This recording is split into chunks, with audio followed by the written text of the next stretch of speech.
Have you been thinking about buying a house but don't really know how to get started?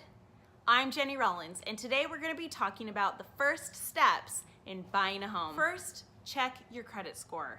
Unless you're paying cash for this house, you're more than likely going to need to get a mortgage. Even being able to qualify for a mortgage is based on your credit history and your credit score. So make sure that you're in good standing.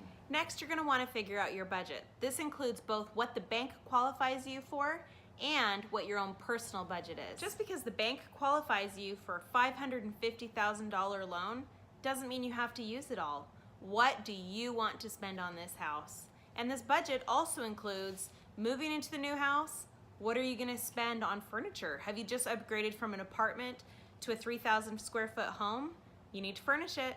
You don't want to be house poor, so figure out your budget. Next, and maybe one of the most important things you need to do, is start saving. You've got two things that you need to save for.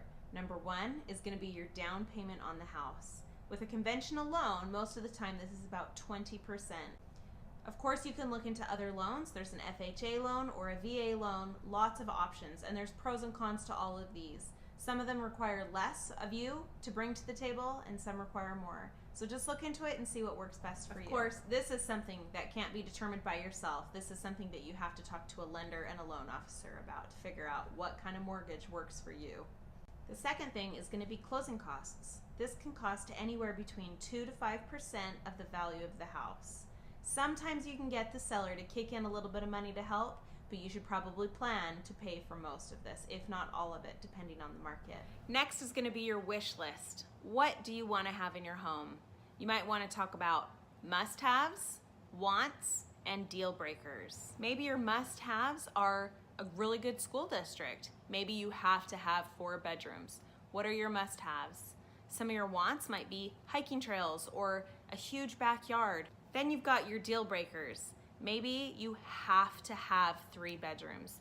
Maybe you cannot have less than 2 bathrooms in a home. Figure out what your deal breakers are going to be and make sure you make a list of all of those things.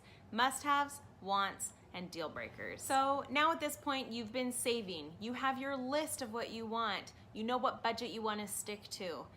Next, and something that I think is one of the most important steps in the process, is finding the right loan officer. This is who is going to qualify you for a mortgage, so make sure that you shop around and find the best fit for you. They then are going to be able to get a pre-qualification letter together so that once you're ready to go out and look and maybe put in an offer on a house, you'll have your pre-qual letter all ready for you. Your next step, and my favorite, is finding your realtor. This again is finding the best fit for you. Who knows the neighborhood the best? Who's going to give you the service that you require? You want to make sure that they have your best interests in mind and that they're helping you find the absolute best fit for you. Obviously, as a realtor, this is my favorite part. I love helping people find houses and find just the right fit for them and their family. You might think that using a realtor is going to be really expensive. However, as a buyer, you actually don't have to pay any commissions to realtors.